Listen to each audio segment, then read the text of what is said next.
యెషయా గ్రంథము 43వ అధ్యాయం 15వ వచనం. యెహోవా నగు నేను మీకు పరిశుద్ధ దేవుడను, నేను పరిశుద్ధ దేవుడను, ఇశ్రాయేలు సృష్టికర్తనగు నేనే, సృష్టికర్తనగు నేనే, మీకు రాజును. చాలు. ఇశ్రాయేలు సృష్టికర్తను, మీకు రాజుని. ఎవరంట ఆయన? రాజు. ఇశ్రాయేలీలకు రాజు అంట ఆయన. వాళ్ళు శరీర సంబంధమైన ఇశ్రాయేలీలు, మనం ఆత్మ సంబంధమైన ఇశ్రాయేలీలము. జాగ్రత్తగా వినాలి. వారిని సృష్టించింది యేసయ్యే, మనల్ని సృష్టించింది కూడా యేసయ్యే. ఆయన సృష్టికర్త, ఆయన మనకి రాజు. రాజుకి సర్వ అధికారం ఉంటుంది, సర్వాధికారి ఆయన. మన యేసయ్య రాజులకు రాజు, ప్రభులకు ప్రభు. ఆయనకి సర్వ అధికారం ఉంది. ఎందుకు ఇలా చేసేవనాడే అధికారం మనకి లేదు. అలా ఆయన మన చేత అడిగించుకోడు, ఎందుకంటే ఆయన అనంత జ్ఞాని. ఆయన ఏది చేసినా జ్ఞానంగా చేస్తాడు. ఆయనంత జ్ఞానము సృష్టిలో ఎవరికీ లేదు.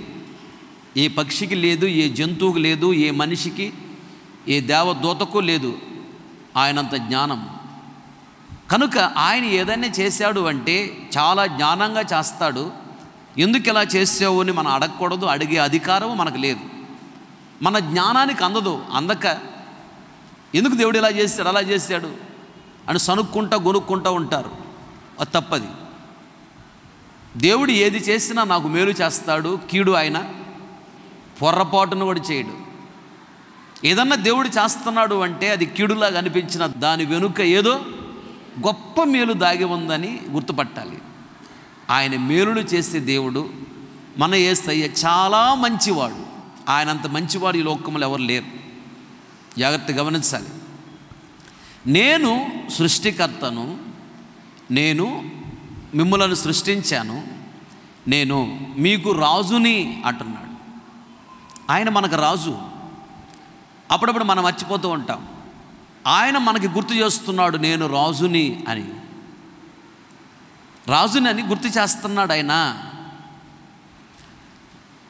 రాజుగా ఉండి ఆయన ఎలా దీవించాలని ఆశపడుతున్నాడు. ఈరోజు కొన్ని విషయాలు దేవుడు మనకి తెలియచేయటానికి ఆయన మనకు రాజుగా ప్రత్యక్షమయ్యాడు. దేవునికి స్తోత్రం చెప్పాలి గట్టిగా, హల్లెలూయా.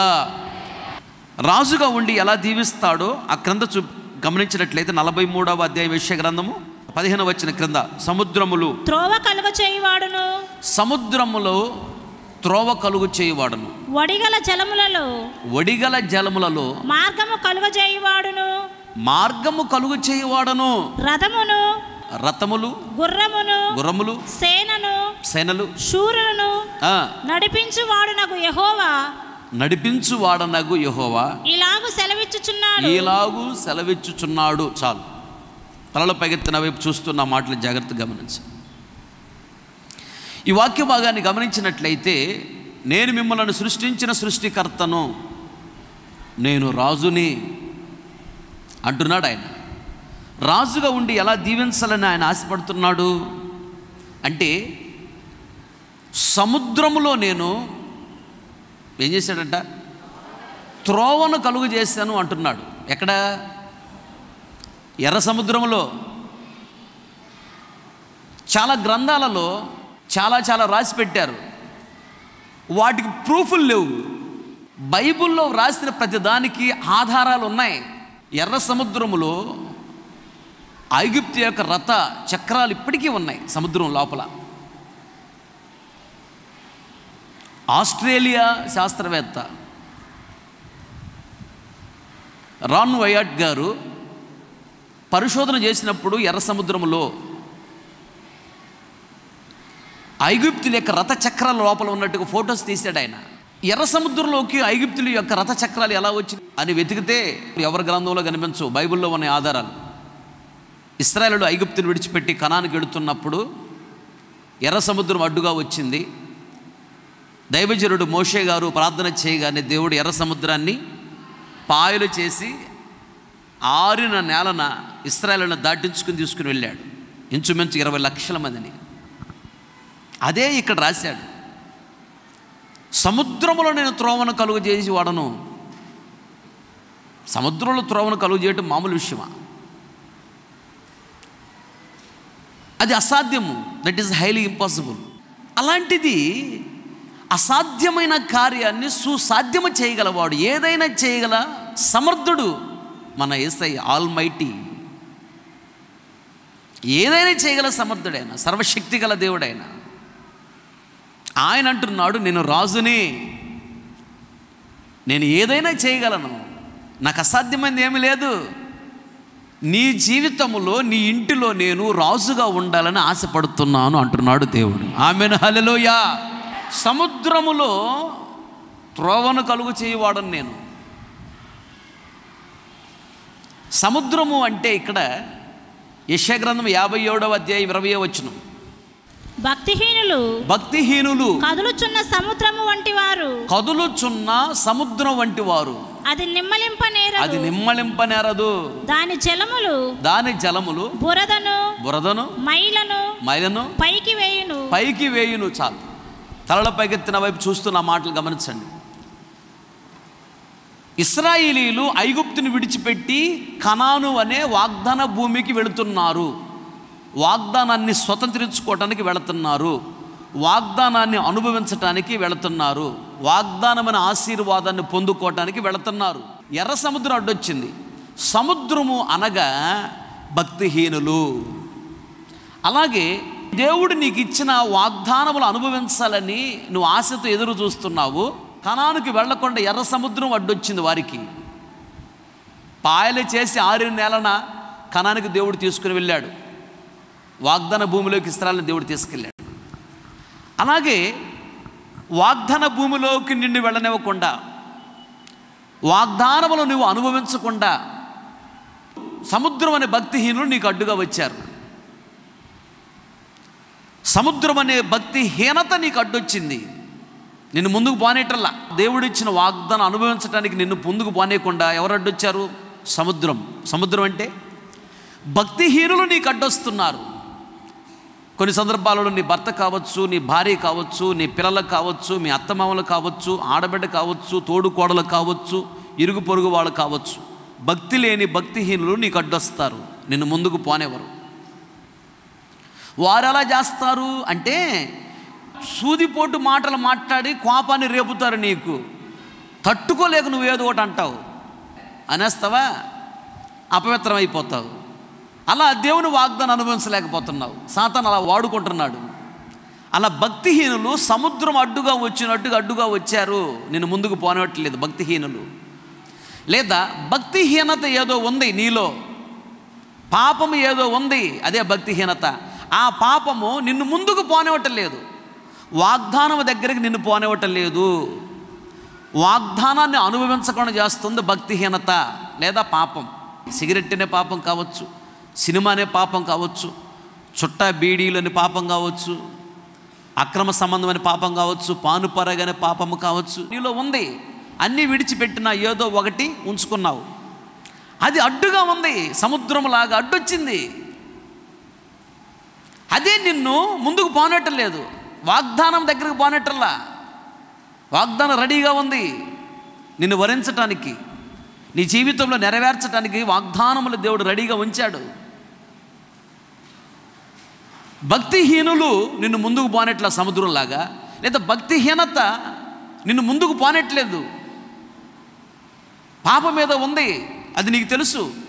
పిల్లలకు తెలియకుండా, భర్తకు తెలియకుండా, భార్యకు తెలియకుండా, తల్లిదండ్రులకు తెలియకుండా, అక్క చెల్లెలు, అన్నదమ్ములు, స్నేహితులకు, బంధువులకు ఎవరు తెలియకుండా అన్ని విడిచిపెట్టిన ఏదో ఒక పాపం నీళ్ళు ఉంచుకున్నావేమో. ఆ పాపము, ఆ భక్తిహీనత, ఆ సముద్రము నిన్ను ముందుకు పోనివ్వటం లేదు, దీవెన యొద్దకు పోనివ్వటం లేదు, ఘనత యొద్దకు పోనివ్వటం లేదు, వాగ్దానం యొద్దకు నిన్ను పోనివ్వటం లేదు. అయితే దేవుడు అంటున్నాడు, నేను రాజునే, నాకు అసాధ్యమైనది ఏమీ లేదు. నీకు అడ్డు వచ్చిన ఆ సముద్రాన్ని, నీకు అడ్డు వచ్చినటువంటి ఆ భక్తిహీనులు అనే సముద్రాన్ని, భక్తిహీనత లేదా పాపమని ఆ సముద్రాన్ని పాయలు చేసి 6 నెలల వాగ్దానం మీ వద్దకు నుండి తీసుకొని వెళ్ళబోతున్నారు. గట్టిగా చప్పట్లు కొడుతూ దేవుని నామమున మహిమపరచండి. ఆమేన్, హల్లెలూయా. అది నేను రాజుని అంటున్నాడు. రాజుగా ఉండి ఆయన ఏం చేయాలనుకుంటున్నాడంటే వాగ్దానం అనుభవించకుండా అడ్డుగా వచ్చిన భక్తిహీనతని సముద్రాన్ని ప్రక్కకి నెట్టేసి పాయలు చేసి త్రోసేసి ఆయన నిన్ను ముందుకు తీసుకొని వెళ్ళబోతున్నాడు వాగ్దానం దగ్గరికి. అలా వాగ్దానమును మీ జీవితంలో దేవుడు నెరవేర్చి మిమ్మల్ని ఆశీర్వదించబోతూ ఉన్నాడు. ఆమేన్, హల్లెలూయా. వడిగా ప్రవహించు జలములలో కూడా ఆయన మార్గము కలుగు చేస్తాడంట. అదేంటి అంటే యోర్దన్ నది వీళ్ళకి అడ్డొచ్చింది. ఆ రోజు గట్ల మీదగా ప్రవహిస్తుందంట, బాగా ప్రవహిస్తుందంట. అప్పుడు యెహోషువ ఉన్నాడు, మోషే లేడు. ప్రార్థన చేసాడు, ఏంటి ప్రభు అని. అప్పుడు ప్రభు చెప్పాడు, మందసాన్ని మోస్తున్నటువంటి యాజకులు యోర్దన్ నదులు అడుగు పెట్టమను, వారి అరకాలు క్రింద తగలగానే ప్రవహిస్తున్నటువంటి యోర్దన్ నది నీళ్లు వెనుకకి వెళ్ళి ఒక కుప్పలాగా నిలబడిపోతాయి. 6 నెలలు మీరు వెళతారని చెప్పాడు. అలాగే మందసాన్ని మోస్తున్న దైవ సేవకులు యోర్దన్లో కాలు పెట్టారు. ఒక్కసారిగా అంత స్పీడ్గా ప్రవహిస్తున్న నీళ్ళు వెనక్కి వెళ్ళి ఒక కుప్పలా నిలబడిపోయారు. 6 నెలల దాటి వెళ్ళిపోయారు. ఈ యోర్దన్ నది జీవనది. యోర్దన్ నదిలో నీళ్లు ఎప్పుడు ఎండిపోవు. అలాగే కొందరికి ఒక అప్పు పోతే ఇంకొక అప్పు. ఇక్కడ యోర్దన్ నది అంటే సమస్యలకు సాదృశ్యం. అప్పులనే సమస్య, రోగాలనే సమస్య, దరిద్రత అనే సమస్య, కరువు అనే సమస్య, కష్టాలనే సమస్య, నిందలనే సమస్య, అవమానం అనే సమస్య. ఇలా ఒకటి పోతే మరొకటి, ఒకటి పోతే మరొకటి వెంటబడుతూనే ఉన్నాయి. యోర్దన్ నది లాగా యోర్దన్ నదిని ఎలా వెనుకకు తీసుకుని వెళ్ళి నిలబెట్టి దేవుడు ముందుకు తీసుకుని వెళ్ళాడు, అలాగే అడ్డు వచ్చిన సమస్యలన్నిటిని దేవుడు వెనుకకు తీసుకెళ్తాడు. దేవునికి స్తోత్ర, హల్లెలూయా. సమస్యలన్నిటిని వెనుకకు తీసుకుని వెళ్ళి సమస్యలను బట్టి నువ్వు ముందుకు వెళ్ళలేకపోతున్నావు.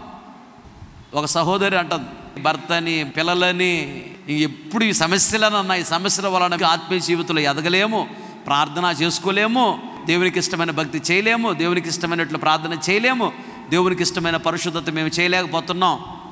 ఈ కుటుంబ వ్యవహారాల్లో పడిపోయి మేము ముందుకు నడవలేకపోతున్నాం. మీది బెటర్ అన్న అని అంటుంటారు నాతో చాలామంది. చాలా జాగ్రత్త గమనించాలి. నిజమే, ఒక సమస్య పోతే ఇంకో సమస్య, ఒక సమస్య పోతే ఇంకో సమస్య. ఇలా యోర్దన్ నది నీళ్లు ఆగకుండా వస్తానే ఉంటాయి. అలాగే సమస్యలు ఒకదాని తర్వాత ఒకటి నిన్ను వెంబడిస్తూనే ఉన్నాయి. నిన్ను ముందుకు పోనేట్లా సమస్యలు. యోర్దన్ నది పోనీకుండా ఎలా ఆపిందో సమస్యలు అలాగే నిన్ను ముందుకు పోనీకుండా ఆపుతూ ఉన్నాయి. కనానని వాగ్దాన భూమిలోకి వెళ్లకుండా, వాగ్దానం అనుభవించడానికి నువ్వు వెళ్లకుండా అడ్డుపడుతున్న సమస్యలు, ఆ సమస్యలను కూడా వెనుకకు తీసుకొని వెళ్ళి దేవుడు నిన్ను వాగ్దాన భూమిలోకి వాగ్దానం నెరవేర్చడానికి దేవుడు నిన్ను తీసుకొని వెళ్ళబోతున్నాడు. ఆయన రాజు. దేవునికి స్తోత్ర.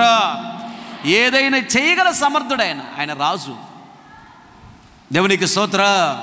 చెప్పాలి గట్టిగా హల్లెలూయా. అలా దేవుడు నిన్ను నడిపించాలని ఆశపడుతూ ఉన్నాడు. ఆయన రాజు.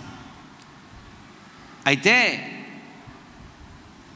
ఆయన సర్వ అధికారానికి నువ్వు అప్పగించుకోవాలి. ఆయన రాజు. ఆయన ఏది చేసినా మనకు మంచే చేస్తాడు. సనుక్కోకూడదు, గొనుక్కోకూడదు. కష్టం ఎదురైనా, నష్టం ఎదురైనా, శ్రమలు ఎదురైనా, ఏది ఎదురైనా సనకూడదు, గొనకూడదు. ఆయనకి సర్వ అధికారాన్ని ఆయనకి ఇవ్వాలి. అయ్యా నువ్వు ఎలా చెప్తే అలా, నువ్వు ఎలా నడిపిస్తే అలా, నీకు నచ్చినట్టు నన్ను నడిపించండి ప్రభు అని ప్రభుని అడగాలి. కష్టాలు ఎదురైనయా, కన్నీళ్ళు ఎదురైనయా, అప్పులు ఎదురైనయా, రోగాలు ఎదురైనయా, నేను చేసిన భక్తి ఏమైపోయింది, నేను చేసిన ప్రార్థన ఏమైపోయింది, నేను ఇచ్చిన కానుక ఏమైపోయింది, నేను ఇచ్చిన దశంభాగం ఏమైపోయింది, నేను చేసిన పరిచర్య ఏమైపోయింది, దేవుడికి న్యాయం లేదు, వాళ్ళందరూ బాగానే ఉన్నారు, వాళ్ళు అసలు దశంభాగం ఎవరు, పరిచర్య చేయరు, నమ్మకంగా ఉండరు, భక్తి చేయరు, వాళ్ళు బాగానే ఉన్నారు, ఇంత భక్తి చేస్తున్నా, మాకు ఈ కష్టాలేంటి, సమస్యలేంటి అని దేవుని మీద కొందరికి ఆసక్తి తగ్గిపోతూ ఉండిద్ది. ప్రార్థన మీద ఆసక్తి తగ్గిపోతూ ఉండిద్ది. మందిరం మీద ఆసక్తి తగ్గిపోతూ ఉండిద్ది. పరిచర్య మీద ఆసక్తి తగ్గిపోతూ ఉండిద్ది. భక్తి మీద ఆసక్తి తగ్గిపోతూ ఉండిద్ది. ఆ ఏంటోలే జీవితం ఎందుకులే, చేసిన సార్లే, చేసిన పరిచయం చాలే, చేసిన భక్తి చాలే, ఇచ్చింది చాలే అని ఇక సర్దుకుంటూ ఉంటారు. ఆసక్తి తగ్గిపోతూ ఉంటుంది. అలా చేయకూడదు, తప్పది. దేవుడు రాజుగా కొన్ని అనుమతించాడు. అనుమతిస్తున్నాడంటే దాని అర్థం ఏంటంటే ఆయన ఏదో మనకి నేర్పిస్తున్నాడు అని అర్థం. నేర్పించిన తర్వాతనే ఉద్యోగం ఇస్తారు. ఒక పోలీసు ఉద్యోగం ఇస్తామని పిలిచారు. పిలిచిన తర్వాత డైరెక్ట్ ఉద్యోగం ఇస్తారా? ట్రైనింగ్లో చాలా విషయాలు నేర్పిస్తారు. ట్రైనింగ్ ఉంటుంది. ట్రైనింగ్లో నేర్పించిన తర్వాతనే, దాంట్లో పాస్ అయిన తర్వాతనే ఉద్యోగం ఇస్తారు. ఫెయిల్ అయితే మన ఉద్యోగం. అలాగే దేవుడు కూడా ఒక వాగ్దానం నెరవేర్చాలనుకున్నప్పుడు, దీవించాలనుకున్నప్పుడు దేవుడు ఏం చేస్తాడంటే నీకు నేర్పిస్తాడు. నిందల్లోకి తీసుకెళ్తాడు, కొన్ని నేర్పిస్తాడు. సహనం నేర్పిస్తాడు. శ్రమల్లోకి తీసుకెళ్తాడు, కొన్ని నేర్పిస్తాడు. యేసయ్యకి శ్రమల ద్వారా ఏమి నేర్పించాడంట? విధేయత నేర్పించాడు. అలాగే నువ్వు బాప్తీసం తీసుకున్న దగ్గర నుండి ప్రభువు ఏదన్నా ఒక మార్గంలో నేను తీసుకెళ్తున్నాడంటే నువ్వు కంగారు పడకూడదు. దేవుడు నీకు నేర్పిస్తున్నాడు, నిన్ను ఆయన తయారు చేస్తున్నాడు. ఎలా తయారు చేస్తున్నాడంటే అన్ని దీవెనలకు యోగ్యముగా దేవుడు నిన్ను తయారు చేస్తున్నాడు. దేవునికి స్తోత్రం. నువ్వు ఎంత త్వరగా లోబడతావో అంత త్వరగా దీవించబడతావు. ఉదాహరణకి కుమ్మరి సారె మీద కుండను తయారు చేస్తూ ఉన్నాడు. ఆ మట్టి లోబడిందనుకో, కుమ్మరి చెప్పినట్టుగా విన్నదనుకో, ఆయన ఏం చేస్తాడంటే దాన్ని అందమైన కుండగా చేస్తాడు. అది లోబడితే అప్పగించుకుంటే సర్వాధికారానికి. అట్లా కాకుండా దాన్ని ఇలా తిప్పుతూ ఉన్నప్పుడు చేయబెట్టి ఇలా అంటుంటాడు, దాన్ని వెడల్పు చేస్తుంటాడు, ఇట్లని పైకి తీస్తూ ఉంటాడు, దాని పైన ఇట్లా ఉంచుతూ ఉంటాడు.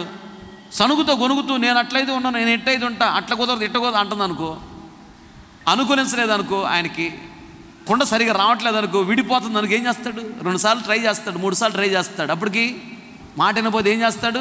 ఒక్కసారి అదంతా తీసి అటు పక్కన పడేస్తాడు, ఇంకా వేరే మట్టి తీసుకుంటాడు.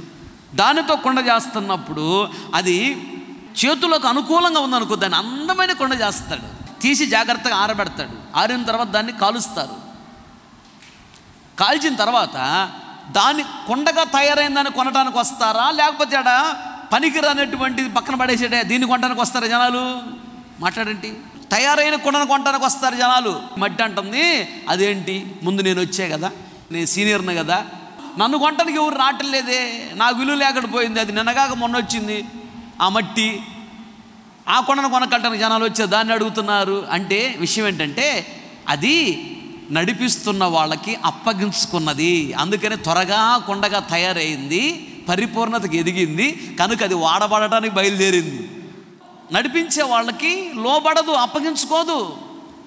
నువ్వు అటు చేస్తే కుదరదు, నేను ఎట్టు చేస్తే కుదరదు, నువ్వు అలా అంటే కుదరదు, నేను ఇలా అంటే కుదరదు అని అంటే నడిపించేవాడు ప్రక్కన పెట్టించాడు. సరే తర్వాత చూద్దాం, ఎవరు ఇప్పుడు కాదులేని దేవుడు ప్రక్కన పెడతాడు, ఇప్పుడు కాదులే తర్వాత చూద్దాంలే. అప్పుడు దీనికి సీనియారిటీ పెరుగుతుంది కానీ సిన్సియారిటీ పెరగలేదు, భక్తి పెరగటల్లా. అందుకని దీన్ని వాడుకోవటానికి దేవుడు ఇష్టపడట్లా. అప్పగించుకోవాలి. నాకు తెలిసినటువంటి ఒక సేవకుడు ఉండేవాడు. పాస్టర్ గారి దగ్గర బ్రదర్గా పెడితే ఆడికి ఏ పని చెప్పినా అంట్లు కడుగురంటే, ఎట్ట కనపడుతుంది నీ కాళ్ళకి అంట్లు కడగమంటున్నావు, ఏమి తింటానికి లేక వచ్చాను అనుకుంటున్నావేంటి అనేవాడు. ఒరే బాబు చీపురు కసువుడు రా, బాత్రూమ్ కడుగురంట. బాత్రూమ్ నన్ను కడగమంటే విశ్వాసులు కడుగుతారు, ఎట్ట కనపడుతుంది నీ కళ్ళకే, బాత్రూమ్ కడిగే వాళ్ళు కనపడుతున్నానా, ఏమి లేక వచ్చాను అనుకుంటున్నావా? మరి ఏంటి, ఇంటి దగ్గర 5 విమానాలు ఉన్నాయి, 10 హెలికాప్టర్లు ఉన్నాయి, 20 రైళ్ళు ఉన్నాయి, ఈయనయే అన్ని ఎచ్చుల మాటలు. నేను ఏ పార్టీ దాన్ని, ఏ పార్టీ వాళ్ళము? దేవుడు బైబిల్లో ఏమన్నాడో తెలుసా? బలవంతుని సిగ్గుపరచ ఎవరిని పిలుస్తాడంట? బలహీనులను పిలుస్తాడు.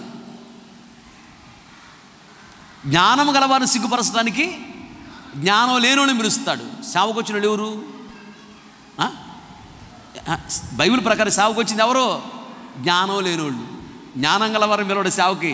నీకు జ్ఞానం లేదని పిలిచాడు దేవుడు సేవకి. బలవంతులను సిగ్గుపరచడానికి బలహీనుని పిలుస్తాడు. నువ్వు బలహీనురాలు, బలహీనుడు అని నిన్ను సేవకు పిలిచాడు దేవుడు. ఐశ్వర్యవంతులు సిగ్గుపరచడానికి దరిద్రుల్ని పిలుస్తాడు. ఒకరోజు యేసన్న గారు అంటుంది వాళ్ళ వదిన, యేసన్నా ఆ సిస్టర్ మెంటల్ది యేసన్నా, ఆ మెంటల్లోని సేవ కట్టి తీసుకున్నావు, అలా అంటుంది. నేను ఉన్న ప్రక్కనే యేసయ్య గారు నవ్వుతూ అన్నాడు, అన్న బలి చెప్తాడు సమాధానం జ్ఞానంగా. వదినా నీకు తెలుసా అన్నాడు. ఏంటంటాను, అసలు మెంటలోనే దేవుడు సేవకు పిలిచేది అన్నాడు. మంచోడు పిలవడు అన్నాడు. నేను కూడా మెంటలోనే కదా, నన్ను పిలిచి దేవుడు సేవలో వాడుకోవట్లా. మంచోడిని పిలవడు, మెంటలోనే పిలుస్తాడు, పిచ్చోడిని పిలుస్తాడు, తెక్కలోనే పిలుస్తాడు, జ్ఞానం లేనోడిని పిలుస్తాడు. ఇది ఏ పాటి వాడని అప్పగించుకోవాలి. నేను ఎన్నోసార్లు చెప్పా, మళ్ళీ చెప్తున్నా, మనము జీరో అయినప్పుడు దేవుడు నిన్ను హీరోలాగా వాడుకుంటాడు. దేవునికి స్తోత్రం. జీరోకి విలువ ఉండిద్దా? అది ఉన్న చదువు ప్రక్కన పెట్టి, జ్ఞానాన్ని ప్రక్కన పెట్టి, తెలివి ప్రక్కన పెట్టి కల వచ్చింది. కలలో ఒక సహోదరుడు వచ్చి కారు నేను దోలుతాను నువ్వు వెనక కూర్చో అన్నాడు. అంటే దాని అర్థం ఏంటంటే నన్ను నడిపించాలనుకుంటున్నాడు ఆయన. అన్న నేను చెప్పినట్టే వినాలి, ఆయన ఏది చేస్తా నాకు చెప్పి చేయాలి, నేను చెప్పినట్టే నడవాలి, నేను చెప్పినట్టే వినాలి అని అనుకుంటున్నాడు పాపం ఆయన. దాని అర్థం అది. వచ్చి కారు నేను దోలితే వెనక కూర్చో అంటున్నాడు నన్ను. నేను కారు దోలుతంటే అవునా సరే అని కారు ఇచ్చి నేను వెనక కూర్చున్నా. సరే అన్న తోలని. మీటింగ్ ఎక్కడికి వెళ్ళాలి అన్నాడు. శ్రీలంక వెళ్ళాలి అన్నాను. శ్రీలంక కారు ఎట్టబోద్దు అన్నాడు. మరి అదే అన్నాను, నువ్వు వెనకరా కూర్చొని నేను తీసుకెళ్తాను. కొంత దూరం తీసుకెళ్ళి నా వల్ల కావట్లేదన్నా మీరే దోలండి అన్నా అన్నాడు. అది అన్న సేవకుడికి ఇచ్చే జ్ఞానం వేరు, సేవకుడికి ఇచ్చే కృప వేరు. దేవుడికి తెలుసు ఎవరికి ఎంత ఇవ్వాలనేది. నీవు నీ ఇంటిని నడిపించుకోవడం అవసరమైన కృప ఇస్తాడు, కానీ సేవకుడికి అన్నిళ్ళు నడిపించాలి కదా, అంత కృప ఇస్తాడు. దేవుడు ఘనపరిచి వాడుకోవాలి అంటే, ఆయన రాజు వాడుకోవాలి అంటే, నిన్ను ఆశీర్వదించాలంటే నువ్వు పూర్తిగా దేవునికి అప్పగించుకోవాలి, సరెండర్ అవ్వాలి. నేను జీరో అయిపోవాలి కదా. నువ్వు నీ చదువు ప్రక్కన పెట్టు. నువ్వు ఎంత చదువుకున్నా మందిరంలో అడుగు పెడుతున్నావంటే నీ చదువు గేటు బయట పెట్టి రావాలి. నీకు బాధ కలిగినా చెప్పాలి, తప్పదు. అంటే ఇక్కడికి వచ్చిన తర్వాత నా చదువేంటో తెలుసా అనకూడదు. ఇక్కడ అందరికంటే గొప్పడున్నాడు ఎవరు? యేసయ్య ఉన్నాడు. ఆయన ముందు నీ చదివెంత నా చదివెంత నీ మైండ్లో కూడా రాకూడదు. ఇక్కడ మందిరంలో అడుగు పెడుతున్నప్పుడు ఇక్కడ అనంత జ్ఞానం ఉన్నాడు, ఆయనంత చదువుకున్నాడు ఎవడు లేడు భూమి మీద. ఆయన ఉన్నాడు ఇక్కడ మందిరంలో. నా చదివేంటి తెలుసా అనే అహంకారపు మాటలు మాట్లాడకూడదు, మైండ్లో కూడా రాకూడదు. నా అందం ఏంటి తెలుసా, ఎందుకు? ఆయన సర్వాంగ సుందరుడు, ఆయన అంత అందగాడు అసలు దేవదత్తుల్లో లేరు, భూమి మీద లేరు.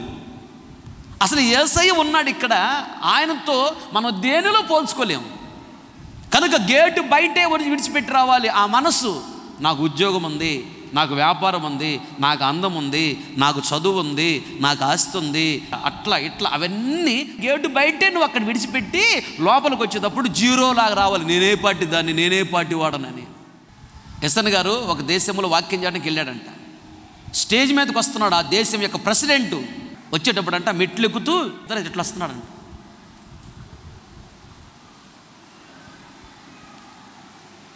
ఇట్లా మైకి తీసుకుంటా నిలబడ్డాడంట.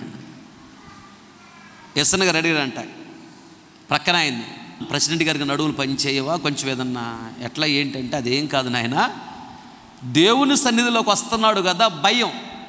కనుకనే అంత విధేయత కలవాడు కాబట్టి దేవుడే ఎక్కడ పెట్టాడు ఆయన్ని? దేశానికి ప్రెసిడెంట్గా పెట్టాడు. మంచి పరిపాలన అందించాడు, మంచి సాక్ష్యం సంపాదించుకున్నాడు. దేవుడు నిన్ను వాడుకోవాలి, నిన్ను ఒక ఉన్నతమైన స్థితిలోకి దేవుడు తీసుకుని వెళ్ళాలంటే నువ్వు జీరో కావాలి. రాజు ఆయన, సర్వ అధికారం ఆయనకు ఉండిద్ది. సర్వ అధికారానికి అప్పగించుకోవాలి. నాకేంటి కష్టాలు, నాకెందుకు పెడుతున్నావు నువ్వు అనకూడదు. అడిగే అధికారం మనకు లేదంతే. ఆయన కొనుక్కున్నాడు మనల్ని, ఆయన రక్తం ఇచ్చి. సర్వ అధికారం మన మీద ఆయనకు ఉంది. నేనే పార్టీ దాన్ని, ఏ పార్టీ వాడని నడిపించే వాళ్ళ దగ్గర నువ్వు లోబడి తగ్గించుకొని అణిగిమెనిగి ఉంటే దేవుడు నిన్ను వాడుకుంటాడు, దేవుడు నిన్ను ఘనపరుస్తాడు, దేవుడు నిన్ను బాగా దీవిస్తాడు. ప్రతి వ్యక్తి పట్ల దేవునికి ఒక గొప్ప ప్రణాళిక ఉంటుంది. ఎవరు తక్కువ అంచనా చేసుకోకండి. నీ గురించి దేవుడికి ఒక ప్రణాళిక ఉంటుంది. రాబో దినాల్లో నిన్ను ఒక గొప్ప వ్యక్తిగా ఆశీర్వదించాలని, నిన్ను నీ కుటుంబాన్ని గొప్పగా దీవించాలని దేవునికి ఒక ప్రణాళిక ఉంటుంది. ఆ ప్రణాళిక నెరవేర్చబడాలంటే నువ్వు జీరో కావాలి. హీరో అవ్వాలంటే నువ్వు జీరో అవ్వాలి. అది యేసయ్య ఈ లోకంలో ఎక్కడ ఏ మూలకి వెళ్ళినా ఆయన పాటలు ఆయన ఊసే వినపడిద్ది, ఆయన సాక్ష్యం వినపడతా ఉండిద్ది ఆయన గురించే. ఎందుకంత హీరో అయ్యాడు? సృష్టి మొత్తానికి యేసయ్య హీరో అయ్యాడు. ఎంత త్రొక్కేయాలి, ఎంత అణిచేయాలని చూస్తున్నా ఈ క్రిస్టియానిటీని ఎవరు కూడా అణసలేరు, చేత కాదు. జీవము గల దేవుడు, సర్వశక్తి గల దేవుడు ఆయన. సృష్టి మొత్తానికి యేసయ్య ఇప్పుడు హీరో అయ్యాడు. ప్రపంచం మొత్తానికి యేసయ్య హీరో అయ్యాడు. ప్రతి దేశంలో యేసయ్యను పూజిస్తారు. ఆయన అంత హీరో కావడానికి కారణం ఏంటంటే భూలోకానికి జీరో అయ్యాడు, తనను తాను తగ్గించుకున్నాడు. ఎంత చదువుకున్నవాడు యేసయ్య, అనంత జ్ఞానే, కొలతలు లేవు ఆయన జ్ఞానానికి. ఎంత ఐశ్వర్యవంతుడు, ఆయన ఐశ్వర్యాన్ని కొలటానికి కొలతలు లేవు, శ్రీమంతుడు ఆయన. ఆయన జీరో అయ్యాడు. పేతురు చేపలు పట్టుకునేవాడు గోసి పెట్టుకొని, పేతురు కోసం 3 సార్లు వెళ్ళాడు. సేవ చేస్తావా, చేయవరా, సేవ చేద్దుకొని రా అని. ఆయన బ్రతిలాడు కోసం అవసరం ఏంటి? గాడిదను వాడుకోగలడు, గాడిదను వాడుకోలేదా ఆయన సేవలో? కాకిని వాడుకోలేదా ఆయన సేవలో? చేపను వాడుకోలేదా ఆయన సేవలో? వాడుకోగలడు. ఎంత తగ్గింపు గలవాడు చూడు. ఆయన రాజు. ఆయన నీ జీవితంలో అసాధ్యమైన కార్యాలు సుసాధ్యముగా చేయాలని వాగ్దానములు నీ జీవితంలో నెరవేర్చాలని ఆయన ఆశపడుతున్నాడు. నీవు ఆయన సర్వ అధికారానికి అప్పగించుకో, అంతే. లోబడంతే పూర్తిగా. ఇంకెదురు మాట్లాడకు, ఎదురు చెప్పకూడదు, అంతే. సేవకులు నిన్ను ఎలా నడిపిస్తారో అలాగ నువ్వు నడవాలి. ఎదురు చెప్పకూడదు, ఎదురు మాట్లాడకూడదు. అప్పుడు దేవుడు నీ జీవితంలో వాగ్దానం యొద్దకు వెళ్లకుండా అడ్డు వచ్చినటువంటి సముద్రం అనే భక్తిహీనులను, లేదా వాగ్దానం దగ్గరికి వెళ్లకుండా అడ్డు వచ్చిన యోర్దాన్ నది అనగా సమస్యలను దేవుడే పాయలు చేసి వాగ్దానం యొద్దకు తీసుకుని వెళ్ళబోతున్నాడు. వాగ్దానములు మీ జీవితంలో నెరవేర్చబోతున్నాడు. ఆమేన్, హల్లెలూయా. ఆయన ఎలా నడిపించినా సనగకూడదు, కొనకూడదు. ఎవరి ద్వారా నడిపిస్తాడు నిన్ను? సేవకుల ద్వారా నడిపిస్తాడు నిన్ను. దేవుడు డైరెక్ట్గా వచ్చి నిన్ను నడిపించడు, సేవకుల ద్వారా నిన్ను నడిపిస్తాడు. నడిపిస్తున్నప్పుడు నువ్వు ఎదురు చెప్పకూడదు, ఎదురు మాట్లాడకూడదు. నువ్వు ఎదురు మాట్లాడుతున్నావు అంటే నీకు భవిష్యత్తు లేదని అర్థం. ఎదురు మాట్లాడకూడదు, అంతే. దేవునికి స్తోత్రం. ఆయన రాజు, నేను సృష్టికర్తను, నేను మీ రాజుని అంటున్నాడు. నాకు సర్వ అధికారం ఉంది నీ మీద. నా సర్వ అధికారానికి నీవు లోబడాలి, అప్పగించుకోవాలి. ఎదురు చెప్పకూడదు, ఎదురు మాట్లాడకూడదు, వాదించకూడదు, వాదన చేయకూడదు. నీ పై అధికారులతో ఎప్పుడైతే నువ్వు వాదిస్తావో నీ భవిష్యత్తుని చాతలారు నువ్వు పోగొట్టుకుంటున్నావు. కృప తగ్గిపోద్ది. దేవుడు ఒప్పుకోడు. లోబడాలి, ఎదురు మాట్లాడుకో, ఎదురు చెప్పకూడదు. అలాగే ఇంకొక మాట చదవండి. యెషయా గ్రంథం 44:6 ఇశ్రాయేలుల రాజైన యెహోవా, వారి విమోచకుడైన సైన్యములకు అధిపతియగు యెహోవా ఇలాగు సెలవిచ్చుచున్నాడు, నేను మొదటి వాడను, కడపటి వాడను, నేను తప్ప ఏ దేవుడును లేడు. ఆదిలోనున్న జనమును నియమించినది మొదలుకొని నేను తెలియజేయచూ వచ్చినట్లు తెలియజేయగల వాడెవడు? చాలు. అలాగే నేను మొదటి వాడను, కడపటి వాడను, నేను రాజుని అంటున్నాడు. అయితే ఒక మాట చూడు, ప్రకటన గ్రంథము 2:8 స్మరణలో ఉన్న సంఘపు దూతకు ఇలాగూ రాయము, మొదటి వాడును కడపటి వాడునై ఉండి. నేను రాజుని, మొదటి వాడను, కడపటి వాడను అన్నాడా 44 యెషయా గ్రంథం 6 ఇప్పుడు ప్రకటన గ్రంథం కూడా అదే మాట అంటున్నాడు చూడు. మొదటి వాడను, నేను మొదటి వాడను, కడపటి వాడునై ఉండి, కడపటి వాడునై ఉండి, మృతుడై మరలా బ్రతికిన వాడు చెప్పు. మృతుడనై మరలా తిరిగి లేచాను. నీ శ్రమను, నీ దరిద్రతను నేను ఎరుగుదును. చాలు. తలలు పైకెత్తి నా వైపు చూస్తున్న మాటలు గమనించండి. నేను రాజుని, నేను మొదటి వాడను, నేను కడపటి వాడను, నీ దరిద్రత నేను ఎరుగుదును, నెక్స్ట్ నీ శ్రమను నేను ఎరుగుదును అంటున్నాడు. దానికి ముందు నేను రాజుని, మొదటి వాడును, కడపటి వాడును అంటున్నాడు. దీని అర్థం ఏంటంటే మొదటి వాడు అంటే సృష్టించింది నేనే, కడపటి వాడును అంటే ముగించేవాడని నేనే. సృష్టించేవాడని నేనే, ముగించువాడని నేనే. మొదటి వాడను అంటే మొదట నేను మిమ్మల్ని సృష్టించాను, కడపటి వాడను తర్వాత ముగించేది కూడా నేనే. దాని అర్థమైంది. అందుకని ఇంగ్లీష్లో దేవుడిని ఏమంటారంటే గాడ్ అంటారు, GOD, గాడ్. జి అంటే జనరేటర్, సృష్టికర్త. ఓ అంటే ఆర్గనైజర్, నడిపించువాడు. డి అంటే డెస్ట్రాయర్, ముగించువాడు. Generator, organizer, destroyer. సృష్టించువాడు, నడిపించువాడు, ముగించువాడు. అందుకని ఆయన్ని GOD, గాడ్ అంటారు. అదే అర్థము నేను మొదటి వాడను, ఒకప్పుడు నేను సృష్టించింది నేనే, కడపటి వాడను, ముగించు వాడను నేనే. నిన్ను సృష్టించేది నేనే, నీకు ముగింపిచ్చేది నేనే. నీ సృష్టి అయినా నీ ముగింపు అయినా అంత నా చేతిలోనూ ఉన్నది అంటున్నాడు దేవుడు. నేను రాజుని అంటూ ఆ సందర్భంలో ఏం చెప్తున్నాడంటే, నీ దరిద్రత నేను ఎరుగుదును, నెక్స్ట్ నీ శ్రమ నేను ఎరుగుదును. అంటే నీకు శ్రమను దరిద్రతను కలుగు చేసింది నేనే. నేను కడపటి వాడను, నేనే దాన్ని ముగిస్తాను. నేనే నిన్ను అవమానానికి అప్పగించాను, నేనే నిన్ను సమస్యలకు అప్పగించాను. ఎందుకంటే కొన్ని విషయాలు దేవుడు మనకి నేర్పించటానికి. దేవునికి స్తోత్రం చెప్పాలి గట్టిగా, హల్లెలూయా. దావీదు అంటాడు, శ్రమ కలుగుట నాకు మేలాయను అని. శ్రమ కలుగక మునుపు నేను త్రోవ విడిచి తిని ఇప్పుడు ఆయన త్రోవలో నడుచుచున్నాను అన్నాడు. ఎలా? శ్రమ కలుగక మునుపు నేను త్రోవలో లేను, శ్రమ కలిగిన తర్వాత నేను త్రోవలోకి వచ్చా. అలాగే దేవుడు ఎందుకు శ్రమను నీలో సృష్టిస్తాడు, ఎందుకు దరిద్రత నీలో సృష్టిస్తాడు, ఎందుకు నిందన అవమానం నీలో సృష్టిస్తాడంటే, నీవు ఒక్కొక్కసారి లైన్లో ఉండవు. లైన్లో ఉండకపోతే నిన్ను మరలా లైన్లో పెట్టడానికి ఆయన నిందలకు అప్పగిస్తాడు. ఇశ్రాయేలు అప్పుడప్పుడు దేవుని వాక్యాన్ని విడిచిపెట్టి విగ్రహారాధనకు వెళ్ళేవాడు. అప్పుడు దేవుడు ఏం చేసేవాడంటే ఇశ్రాయేలును శత్రువులకు అప్పగించేవాడు. వీళ్ళు శత్రువుల కింద బానిసలుగా మగ్గిపోతూ ఆ బానిసత్వాన్ని తట్టుకోలేక ఇశ్రాయేలు దేవుని వైపు తిరిగి, అయ్యా నువ్వు ఎలా చెబితే అలా చేస్తాం, ఎలా నడిపిస్తే అలా నడుస్తామయ్యా, అయ్యా ఈ బానిసత్వం నుంచి మమ్మల్ని విడిపించండి అయ్యా అని వాళ్ళు కన్నీళ్ళు కార్చి ప్రార్థన చేస్తే అప్పుడు దేవుడు మరలా వాళ్ళ నుంచి విడిపించేవాడు. ఈయనే తీసుకెళ్ళి శత్రువుల కింద పెట్టేవాడు. వాళ్ళు పశ్చాత్తాపడి సరి చేసుకోవాలి, మన శత్రువు నుంచి ఈయనే విడిపించేవాడు. అలాగే నేను రాజుని, మొదటి వాడను, కడపటి వాడను. యోబుకు సమస్యలు వచ్చాయి. యోబుకు సమస్యలు సృష్టించింది ఎవరు? దేవుడే. సాతానుకు అప్పగించాడు, వెళ్ళు ప్రాణాలు మాత్రం తీయొద్దు, నువ్వేం చేయాలంటే చేసుకోపన్నాడు. దేవుడే అప్పగించాడు.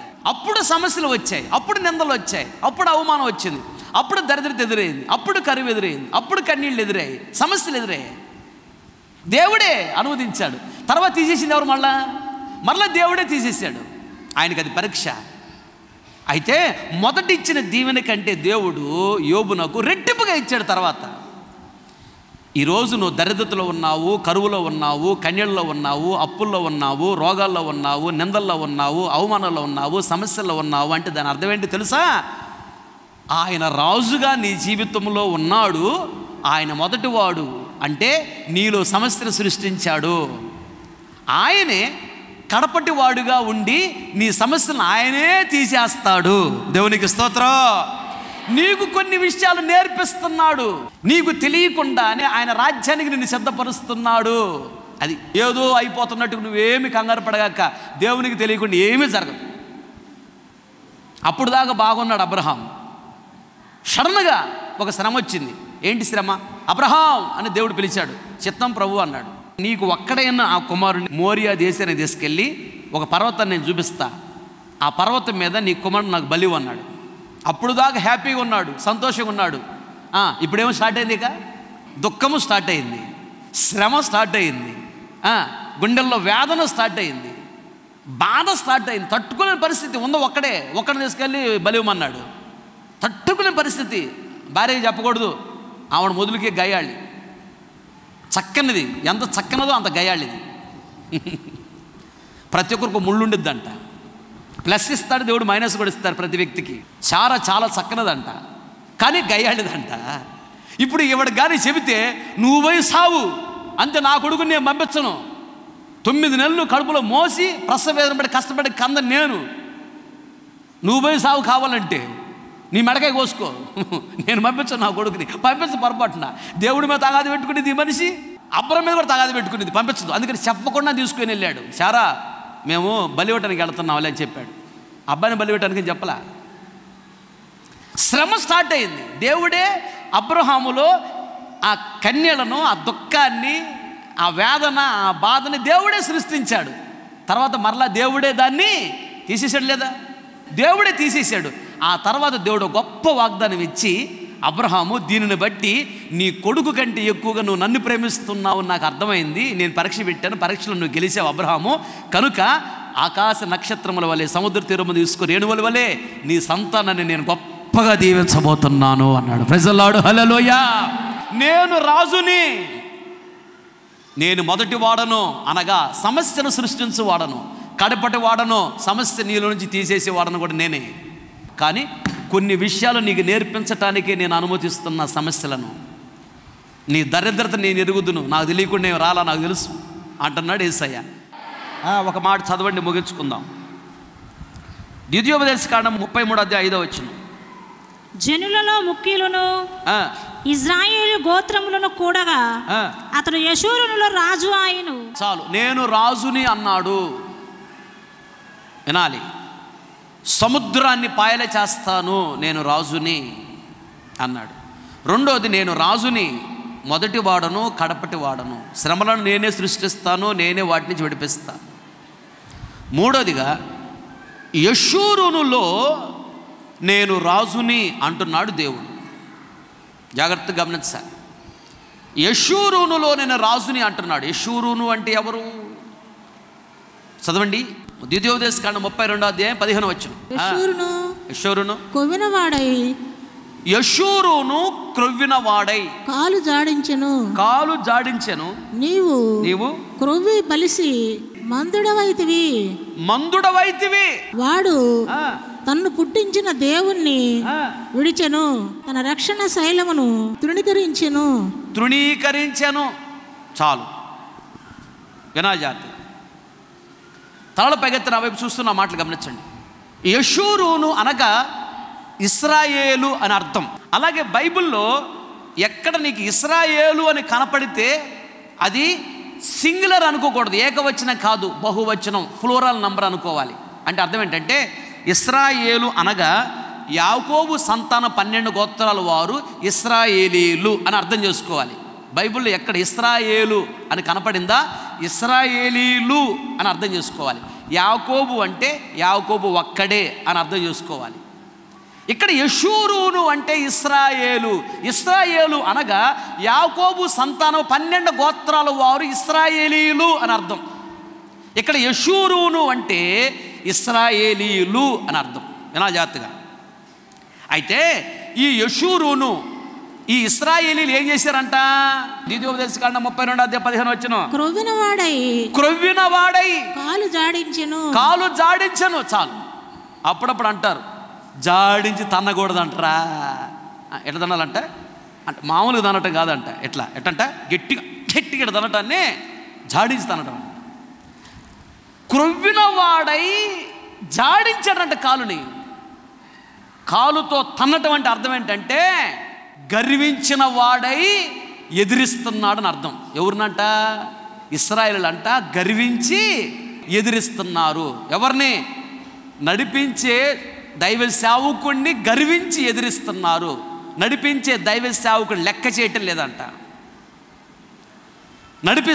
దృష్టించిన సృష్టికర్తను లెక్క చేయటం లేదంట. వాళ్ళ గురించి దేవుడు ఏమంటున్నాడంటే, యెషూరును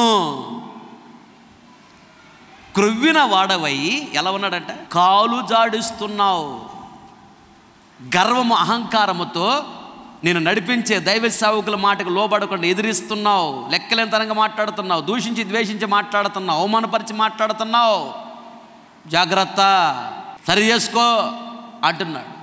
నడిపిస్తున్న దైవచనుడి గురించి ఎప్పుడు నువ్వు చెడ్డగా ఎక్కడ మాట్లాడకూడదు. దేవుడు అస్సలు ఒప్పుకోడు. ద్వేషించి మాట్లాడకూడదు, దూషించి మాట్లాడకూడదు, అవమానపరిచి మాట్లాడకూడదు, ఎగతాళి హేళన చేసి మాట్లాడకూడదు. ఒకవేళ ఎవరైనా అలా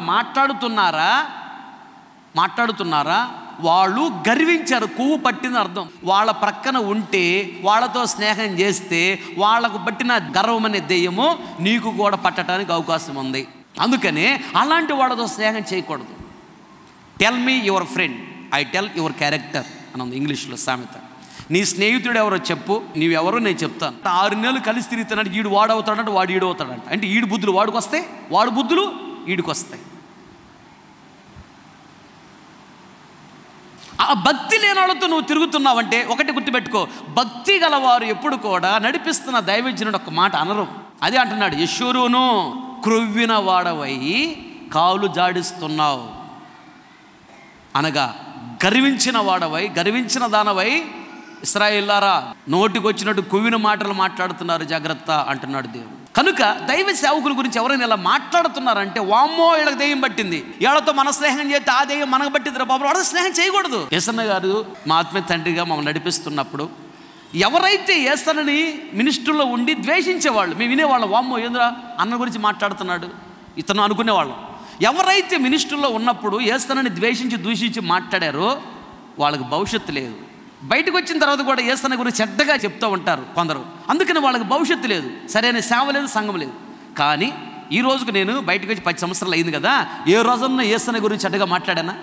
ఎవ్వరు ఒక్కరు కూడా చెప్పలేరు, చెప్పను. ఎందుకంటే నాకు భక్తి నేర్పించింది యేసన్న, నాకు సేవ నేర్పించింది యేసన్న, నాకు అభిషేకం ఎలా వచ్చింది? ఆయన ప్రార్థన చేస్తే నాకు అభిషేకం వచ్చింది, అది కృతజ్ఞత. అందుకు నేను దీవించబడుతున్నాను. ఇది నేను నేర్చుకుంది, మాకు యేసన్న నేర్పించింది. అది క్రొవ్విన వాడవై కాలు జాడిస్తున్నావు నువ్వు, జాగ్రత్త అంటున్నాడు దేవుడు. నీకు నేను రాజుని, నేను చెప్తున్నాను జాగ్రత్తగా విను అంటున్నాడు. సరి చేసుకుంటే ఆ తర్వాత ఎలా దీవిస్తాడంట?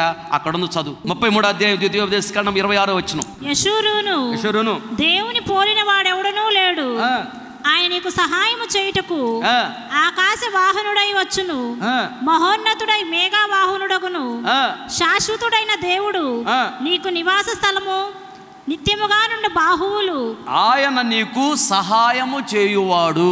దేవునికి స్తోత్ర, హల్లెలూయా. యెషూరును నేను రాజుని. యెషూరును అంటే అర్థం ఏంటో చెప్పలేదు. ఒకటి యెషూరును అంటే ఇశ్రాయేలీయులు, ఇంకొకటి యెషూరును అంటే యథార్థవంతుడు అని అర్థం. యథార్థవంతుడుగా, యథార్థవంతురాలుగా అనగా వాక్యానుసారంగా బ్రతకవలసిన నీవు గర్వించి నడిపిస్తున్న సేవకులకు విరోధంగా మాట్లాడుతున్నావేంటి? నడిపిస్తున్న సేవకుడికి విరోధంగా ప్రవర్తిస్తున్నావేంటి? యెషూరును, నువ్వు యథార్థంగా ఉండవలసిన వ్యక్తివి, పేరుకే యథార్థత. నీ జీవితంలో యథార్థత ఏది? క్రొవ్విన వాడవై కాలు జాడిస్తున్నావు, జాగ్రత్త, సరి చేసుకో, పశ్చాత్తాపడు. నడిపిస్తున్న సేవకుడికి విరోధమైన మనసు ఉంటే విడిచిపెట్టబడే సంఘములో ఉంటావు, జాగ్రత్త. ఎత్తబడే సంఘములో ఉండవు, సమాధానం లేదు కదా నీకు. ట్రైన్లో వెళ్తున్నావు, చాలామంది విశ్వాసులు ఉన్నారు, చాలామంది సేవకులు ఉన్నారు. నా గురించి చెడ్డగా విరోధంగా మాట్లాడే వాళ్ళు ఉన్నారు, విశ్వాసులు సేవకులు. వాళ్ళు ట్రైన్లో లేరు, బయట ఉన్నారు. ట్రైన్లో ఉండటం అంటే పరలోక రాజ్యానికి వెళ్ళటానికి రాకడకి సిద్ధంగా ఉన్నారని అర్థం. ట్రైన్ బయట ఉన్నారు అంటే పరలోక రాజ్యానికి సిద్ధంగా లేరని అర్థం, విడిచిపెట్టబడే సంఘం అని అర్థం. జాగ్రత్త, గొడ్డలు పెట్టులాంటి మాటలు దేవుడు మాట్లాడుతున్నాడు. విడిచిపెట్టబడే సంఘంలో ఉంటావా, ఎత్తబడే సంఘంలో ఉంటావా? అబద్ధాలు సాడీలు విని సేవకులు విరోధంగా మాట్లాడి ప్రవర్తిస్తున్నావా? విడిచిపెట్టబడే సంఘంలో ఉంటావు, జాగ్రత్త. దేవుడు త్వరగా రానయ్యున్నాడు. ఎత్తబడే సంఘంలో మనం ఉండాలి. నడిపించే సేవకుడితో నువ్వు సహవాసం కలిగి ఉండాలి. అప్పుడు దేవుడు నీకు సహాయము చేస్తాడు. ఆమేన్, హల్లెలూయా. 44వ అధ్యాయం 2-3 వచనాలు యెషయా గ్రంథం. గర్భములో నిన్ను నిర్మించి నీకు సహాయము చేయువాడైన యెహోవా ఇలాగ సెలవిచ్చుచున్నాడు, నా సేవకుడకు యాకోబు నేను ఏర్పరచుకున్న యెషూరును భయపడకుము. యెషూరును భయపడకుము. నేను దప్పిక గలవాని మీద అనగా ఆశ గలవాని మీద, నీళ్లను అనగా అభిషేకాన్ని, ఎండిన భూమి మీద అనగా మోడు బారినటువంటి జీవితాలను. ఎండిన భూమి మీద ప్రవాహ జలాలు వస్తే గడ్డి చిగురుస్తుంది, మొక్కలు చిగురుస్తాయి, మొక్కలు బ్రతుకుతాయి, అవి బాగా ఎదుగుతాయి, ఫలిస్తాయి. ఎండినటువంటి భూమి మీదకి ప్రవాహ జలాలు వస్తాయి అనగా ఎండిపోయిన నీ జీవితాన్ని దేవుడు చిగురింపజేస్తాడు, పుష్పింపజేస్తాడు, ఫలింపజేస్తాడు, గణపరుస్తాడు. ఆశగల ప్రాణాన్ని దేవుడు తృప్తిపరుస్తాడు. దప్పిక కొనిన వాళ్ళకి జలాన్ని ఇస్తాడంట. జలం అంటే పరిశుద్ధాత్మ అభిషేకము, దప్పిక అంటే ఆశ. నువ్వు ఆశ కలిగి ఉన్నప్పుడు దేవుడు బలమైన పరిశుద్ధాత్మ అభిషేకాన్ని ఇస్తాడు. ఎండిపోయిన నీ జీవితాన్ని దేవుడు చిగురింపజేస్తాడు. ఎండిపోయిన మీ జీవితాలను పుష్పింపజేస్తాడు. ఎండిపోయిన మీ జీవితాలను దేవుడు ఫలింపజేయబోతున్నాడు. గట్టిగా చప్పట్లు కొడుతూ దేవుని నామమున మహిమపరచు. ఆమేన్, హల్లెలూయా. కింద ఒక మాట ఉంది అక్కడ, నీ సంతతి మీద, అదుగో నీ సంతతి మీద నా ఆత్మను కుమ్మరించేది అనగా నిన్నే కాదు, నీ సంతానాన్ని కూడా దేవుడు గొప్పగా దీవించబోతున్నాడు. ఆమేన్. క్రొవ్వి కాలు జాడిస్తున్న యెషూరును వలె ఉండకూడదు. నువ్వు సంఘము గురించి చెడ్డగా మాట్లాడితే శాపం. సంఘము యేసయ్య శరీరము. నడిపించే సేవకుడు అంటే తక్కువ అంచనేగాక. అభిషేకించబడిన సేవకుడు ఇక్కడ ఉంది. దేవుని కొరకు సమర్పించబడిన సేవకుడు ఇక్కడ ఉన్నాడు. తక్కువ అంచనేస్తున్నావా? నీకు కళ్ళ ముందు కనపడుతుందని తక్కువ అంచనేస్తున్నావా? చైనా దూరం, ఆ సందమామ దూరం అంటే చైనా దూరం అన్నారంట. చైనా దూరం కాదు, సందమామే దూరం. సందమామ కనపడుతుందని దగ్గరగా ఉందనుకుంటున్నావా? చైనా కనపడలేదని దూరంగా ఉందనుకుంటున్నావా? కనపడకపోయినా చైనానే దగ్గర, కనపడినా చందమామే దూరం. ఆలోచన అంతే. సమర్పించబడిన సేవకుడికి దేవుడిచ్చే విలువ వేరు. నడిపిస్తున్న సేవకుడికి విరోధంగా మాట్లాడినా, ప్రవర్తించిన సేవకుడితో నీకు సమాధానం లేకపోతే దూరంగా ఉంటున్నావా? విడిచిపెట్టబడే సంఘములో ఉంటావు. జాగ్రత్త. సరదాగా తీసుకోదు ఈ మాటని, రాసి పెట్టుకో, సరి చేసుకో. కొందరి గురించి ప్రార్థన చేస్తుంటే వాళ్ళు బయట యాప చెట్టు కింద ఉన్నట్టు చూపిస్తున్నాడు కొందరిని. అంటే వాళ్ళు సంఘంలో లేరు.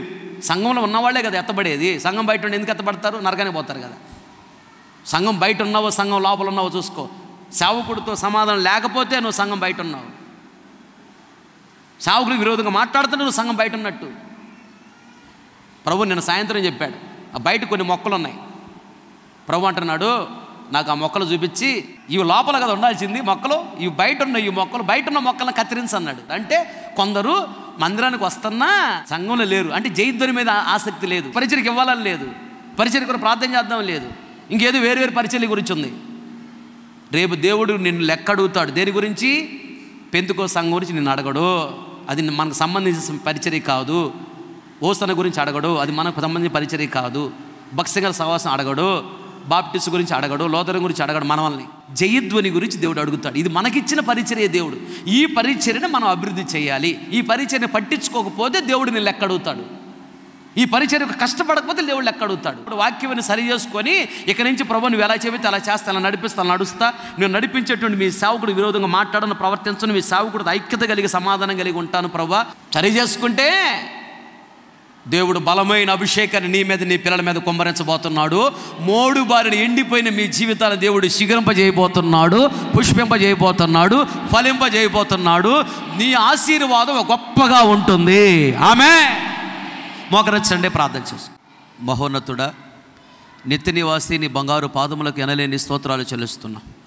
ఎంతైనా నమ్మదగిన దేవుడు దేవా, ఈరోజు ఆత్మస్వరూపికి మా మధ్యకి దిగవచ్చి పాటలు పాడుతున్న స్వరాలు ముట్టారు.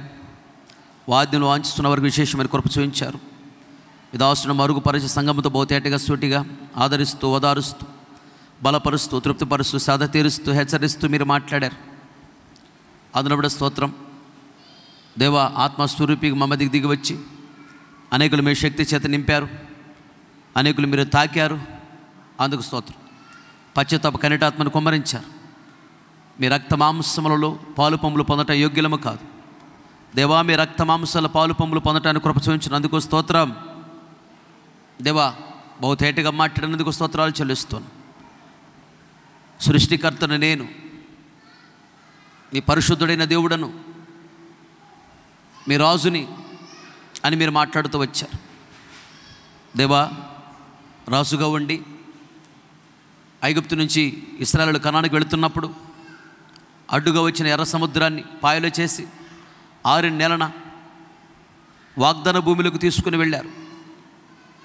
అలాగే ఈరోజు కూడా రాజుగా ఉండి కనాన్ అనేటువంటి వాగ్దాన భూమి లేదా వాగ్దానములు అనుభవించాలని మేము ముందుకు వెళుతూ ఉండగా అడ్డుగా ఎర్ర సముద్రం అనే భక్తిహీనుడు, భక్తిహీనత, పాపము అడ్డొస్తుందని దానిని తొలగించి వాగ్దాన భూమిలోకి వాగ్దానములు అనుభవించడానికి తీసుకుని వెళతాను, నేను రాజుని, నాకు సర్వాధికారం ఉన్నది అని మీరు మాట్లాడుతూ వచ్చారయ్యా, నీకు స్తోత్రం.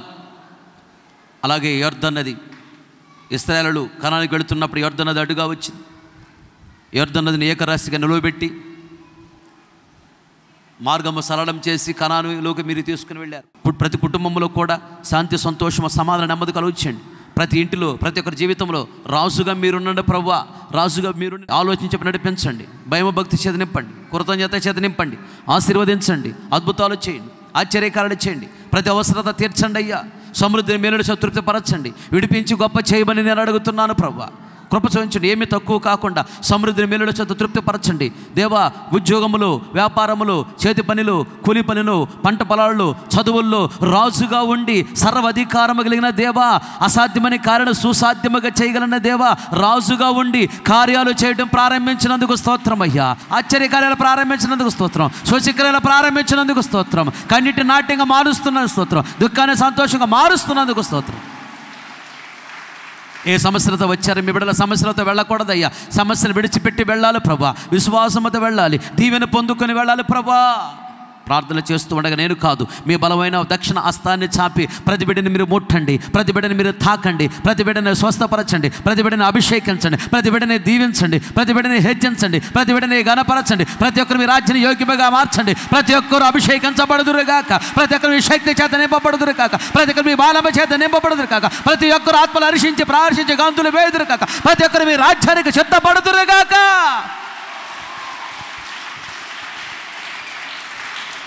ఆశీర్వదించి నీ ఘనమైన నామాన్ని మహిమపరచు. యేసునామములో అడిగి పొంది ఉన్నాము తండ్రి, ఆమేన్.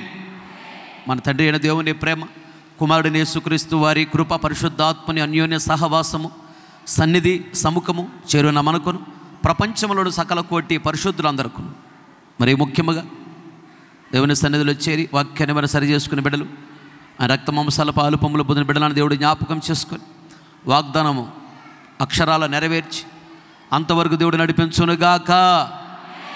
ఆమేన్. హల్లెలూయా, హల్లెలూయా, హల్లెలూయా.